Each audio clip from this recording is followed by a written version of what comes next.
again everyone, this is Fred again, right here to show you more things to do in Portugal. And today I'm gonna bring you my top 5 best day trips to do from Lisbon. Let's get to it.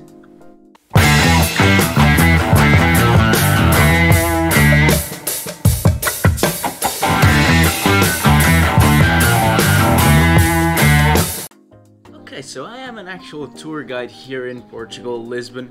You will find my details all in the link just below the video if you want to get in contact with me. But for me, the first day trip you should do when you are staying in Lisbon, that I would say is a must-do, is to take a day trip to Sintra and Cascais. This is actually the day trip that I sell the most in my company. I mean, I do it pretty much almost every day when when this whole situation is not happening, because now I'm stuck at home.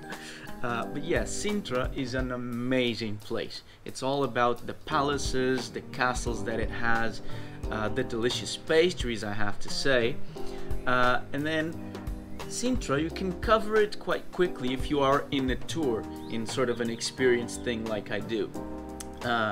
But you can also do it by yourself, by car, but keep in mind it's a very tricky place to visit on your own.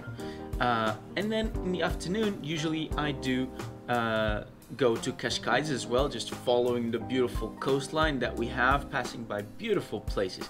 Now, if you want to know more about this area, click the link here in the corner for my playlist of things to do in Sintra, and also I have a video about Cascais, so check that out as well. Now, day trip number 2, I would actually suggest people to go to Alentejo. Now, Alentejo is a bit more on the interior of Portugal. Beautiful area. I mean, when you say Alentejo, you can mean many different things. So, the places I like the most in Alentejo are Monsaraz, which I have a video here, Évora, which I haven't yet made a video about, but it's awesome. I'll have a picture right here. And then also Comporta and the whole coastline of Alentejo, which is out of this world beautiful and really not very touristy at all. Now, day trip number 3 is something that I would suggest is similar to a day trip to Alentejo, but a little more to the north. Whereas Alentejo is a little south, this area is a little north, and that would be to go to Óbidos, Fátima and Nazaré. Now, Nazaré is in the coast, is that famous place, famous for having those huge, like 30-meter waves that the surfers go and surf them. It's absolutely crazy, but it's an incredible scenery place. Great seafood over there, I have to say. Then Fátima speaks for itself. It's a very, very, very special place, especially if you are somewhat religious, if you're Catholic, or even from another religion. I've had people, like Arabs people, asking me to go to Fátima because they want to actually feel the atmosphere in that place. It's really that special. And then Óbidos is just the most picturesque place ever. It's actually the birthplace of the ginginha drink, which is this beautiful cherry liqueur. Ginja is a variety of cherry. But you drink it in a chocolate cup. It's made there in Óbidos. The whole town sits inside of the walls of a castle. Really spectacular place. Definitely worth going. Day trip number 4 is actually perfect if you are like a surfer. I know a lot of surfers travel to Portugal because of our beautiful waves, and it's a day trip to Ericeira and Mafra. That area is fantastic for surfers because the beaches of Ericeira are some of the best we have in the country for surfing.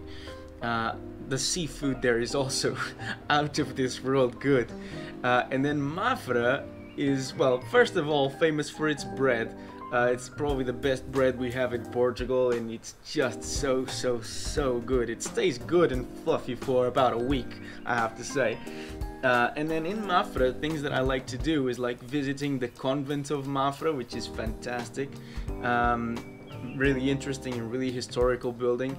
And then right behind the convent of Mafra, you also have the amazing Tapada de Mafra, which is a sort of a nature reserve. It used to be the royal family's private hunting grounds. However, today it's been turned into a kind of sanctuary for wildlife in Portugal, where you can find everything from deer to wild boar and a lot of other stuff.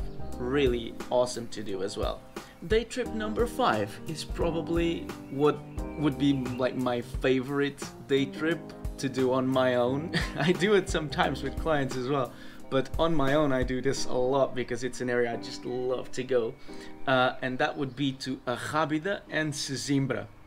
Now, Arrábida is, for me, the most beautiful nature park near Lisbon. It's less than an hour south of Lisbon. I have a video of it over here as well for you to check out. And yeah, probably the most beautiful beaches I have ever seen in Portugal. Hiking trails throughout the whole mountain. You are really in deep contact with nature. And then if you head off to Sesimbra, which is right next to Arrábida, you actually have, again, some of the best seafood in Portugal. But that's the case pretty much anywhere in the coast that you are not in a big city. But yeah, Sesimbra, great seafood, and also a very epic place for watching the sunset, which is Cabo Espichel. Absolutely fantastic too. So yeah, guys, those are my 5 best day trips to do from Lisbon. I hope you have enjoyed. Let's hope together that this whole thing ends up very quickly, because we do want to get out there and explore our beautiful world again, and I want to show you more of the awesome things that Portugal has to offer. I haven't covered everything that I want to do for these videos, and I'll keep them rolling every week, so to stay tuned for that. Make sure you subscribe, hit this red button right here below the video, and please give it a like. That would really help me a lot. And yeah, I will see you next week with whatever we can come up with during this time, and I hope you have enjoyed. Bye bye, see you then.